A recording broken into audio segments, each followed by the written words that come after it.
Power rarely collapses because it is weak. It collapses when leaders believe their authority has no limit. And when leaders assume they are untouchable, ordinary people bear the consequences.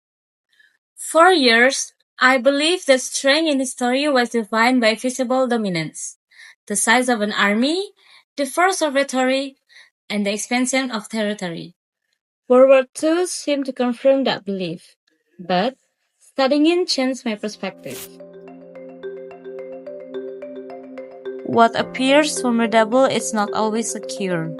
During the war, several regimes projected unity and invincibility. Public messaging reinforced certainty.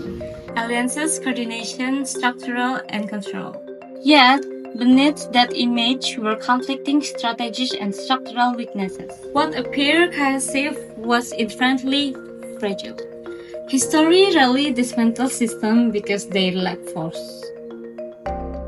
It exposes the moment leaders stop examining the limits of their own power. Strength is not defined by expansion. It is defined by disciplined restraint. The turning points of World War II were deliberate policy decisions shaped by confidence in superiority. Those decisions were not experienced in speeches or on maps. They were experienced in civilian lives. Families displaced, cities destroyed, generations marked by trauma long after formal agreements ended the conflict. Political power operates at the level of leadership, but its consequences are absorbed by ordinary citizens. Governance is never purely abstract.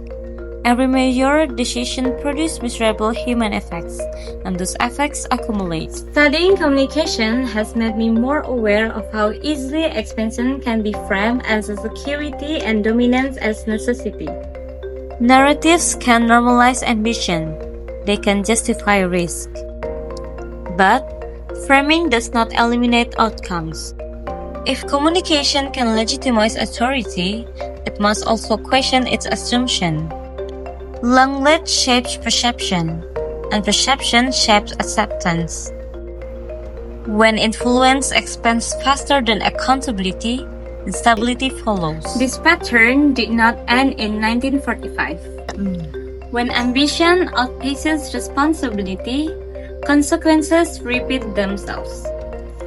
In Indonesia today, discussion of growth, sovereignty, resilience are common. Yet, history reminds me that stability does not come from endless expansion.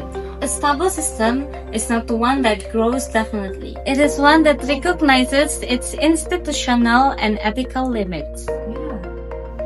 World War II did not simply illustrate victory and defeat.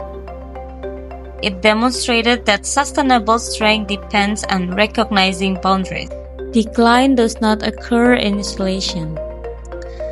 It reshapes institutions and the lives of people who never had the power to decide.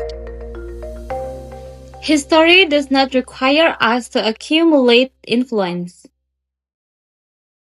It requires those who hold it, including communicators like me, to exercise it with awareness and restraint. It risks harming the very society it claims to protect.